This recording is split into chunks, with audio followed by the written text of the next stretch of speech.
13ویں صدی عیسوی میں جب چنگیز خان اور اس کے بیٹوں نے عالم اسلام پر جلغار کی تو ترکان غز کا ایک قبیلہ کائی اپنا وطن خراسان چھوڑ کر ماہان چلا گیا۔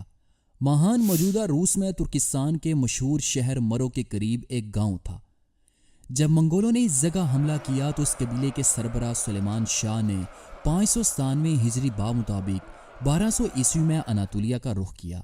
اناطولیہ سے مراد موجودہ ترکی کا وہ حصہ ہے جو ایشیا میں شامل ہے۔ کہتے ہیں کہ سلیمان شاہ کو جہاد کی بڑی خواہش تھی، اسی غرض کے لیے وہ مشرقی اناطولیہ میں چلے گئے اور وہاں انہوں نے 7 برس تک قیام کی، اور اس قیام کے دوران انہوں نے شمال کی عیسائیوں کا قلعہ کما کیا جو کہ اخلاط آ کر لوٹ مار کیا کرتے تھے۔ انہوں نے شمال کی بازنطینی یعنی کہ رومی حکومت سے ٹکر لی، جس کا مرکز طرابزون یعنی کہ موجودہ ترکی کی ایک اہم بندرگاہ تھا۔ اس کے بعد سلیمان شاہ نے شام کے مشہور شہر حلب کی طرف پیش قدمی کی۔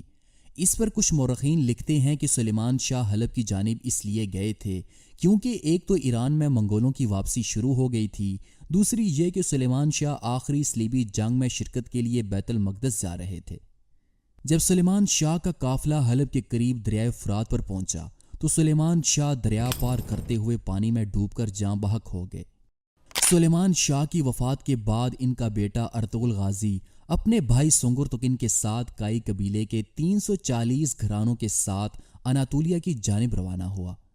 اس وقت سلجوقی تخت پر عظیم سلجوقی سلطان علاؤ الدین کیقوباد تخت نشین تھے۔ جب ارطغرل غازی اپنے جنگجوؤں کے ساتھ سیواس شہر کے قریب پہنچے تو یہاں ایک میدان میں انہیں 2 فوجیں آپس میں جنگ کرتی ہوئی نظر آئیں۔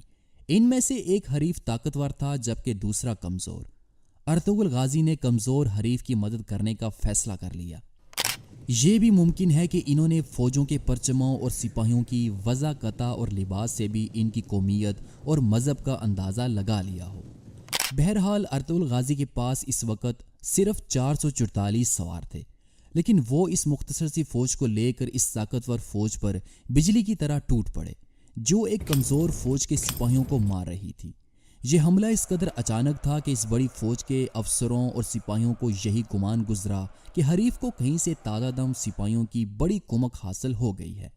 اس زبردست فوج کے سپاہیوں کے قدم اکھڑ گئے اور وہ میدان جنگ سے بھاگ کھڑے ہوئے۔ جب میدان جنگ صاف ہوا تو فاتح فوج کے سپہ سالار نے یہ جاننے کی کوشش کی کہ یہ کون لوگ تھے جو ایک نازک موقع پر رحمت کے فرشتے بن کر آئے۔ ایک لمبے تعارف کے بعد انکشاف ہوا کہ بھاگنے والی فوج منگولوں کی فوج تھی، اور ارطغرل غازی اور ان کے ساتھیوں نے جس فوج کی مدد کی وہ سلجوقی سلطان علاؤ الدین کی فوج تھی۔ سلطان علاؤ الدین ارطغرل غازی کی بہادری اور جواں مردی سے بے حد خوش ہوئے۔ انہوں نے ارطغرل غازی کو انعام کے طور پر رومیوں کے نزدیک سوغوت کا علاقہ عطا کیا۔ یہ سرسبز علاقہ دریائے سکاریا کی بائیں جانب واقع تھا۔ گو کہ یہ کوئی وسیع علاقہ نہ تھا، لیکن بازنطینی یعنی کہ رومی سلطنت کی سرحد کے قریب واقع ہونے کی وجہ سے اس کی بڑی اہمیت تھی۔ سلطان علاؤ الدین نے ارطغرل غازی کو ازبک یعنی کہ سرحدی سردار کا لقب دیا۔ ارطغرل غازی بہادر اور ہوشیار جرنیل تھے۔ ارطغرل غازی کے قیام کے کچھ ہی عرصے کے بعد نیکیا کے شہنشاہ اور سلجوقی سلطان کے درمیان جنگ چھڑ گئی۔ سلطان علاؤ الدین کیقوباد اپنی فوجوں کے ساتھ سرحد کی جانب روانہ ہوئے، جس کے بعد ارطغرل غازی نے بھی اپنے سپاہیوں کی ایک جماعت تیار کی اور سلجوقی سلطان کی مدد کے لیے روانہ ہو گئے۔ جلد سلجوقی سپاہیوں نے عیسائیوں کے ایک قلعے کراچہ حصار کا محاصرہ کر لیا۔ اس محاصرے کے دوران کائی قبیلے کے سپاہیوں نے سلجوقیوں کی بڑی مدد کی اور ارطغرل غازی ہی کی مدد سے سلجوقیوں نے یہ قلعہ فتح کیا۔ کراچہ حصار کی فتح کے بعد سلجوقی سلطان علاؤ الدین نے ارطغرل غازی کی بے حد تعریف کی۔ ارطغرل غازی جب سرحد پر رومیوں کے ساتھ جنگ میں مصروف تھے تو انہوں نے اس دوران اپنے نوجوان بیٹے عثمان غازی کو سلطان علاؤ الدین کی خدمت میں پائے تخت کونیا بھیجا۔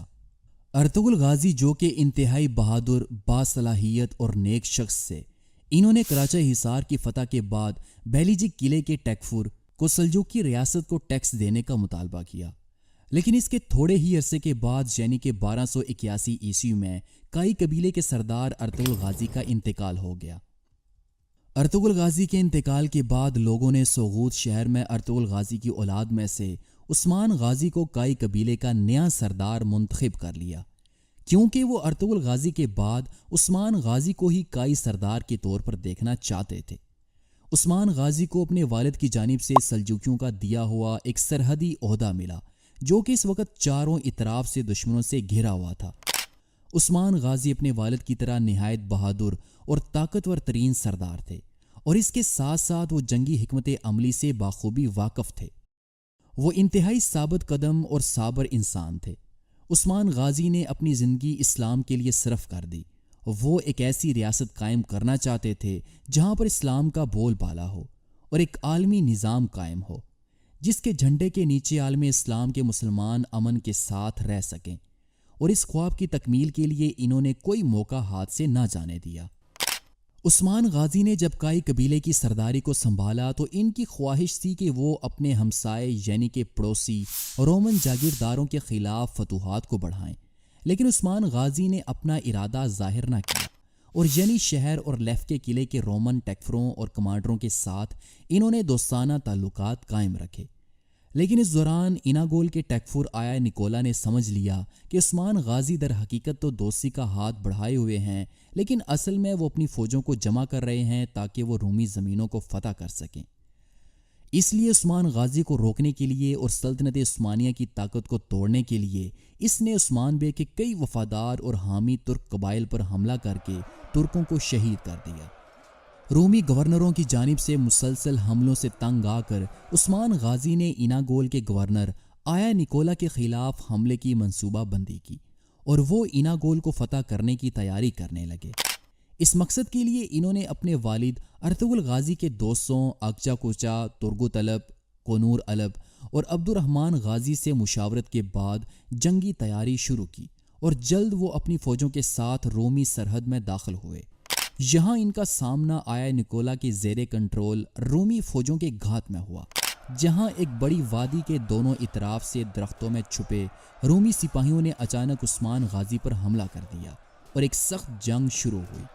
عثمان غازی اور ان کی فوج کو بڑی مشکل کا سامنا کرنا پڑا، اور بے شمار ترک اس حملے میں مارے گئے، جن میں عثمان غازی کا بہترین جنگجو بائے ہوجا بھی شہید ہو گیا، اور عثمان غازی بڑی مشکل سے رومی حصار کو توڑ کر اپنے سپاہیوں کو زندہ واپس لانے میں کامیاب ہوئے، اور یوں اس جنگ میں دونوں میں سے کسی بھی فریق کو فتح حاصل نہ ہو سکی۔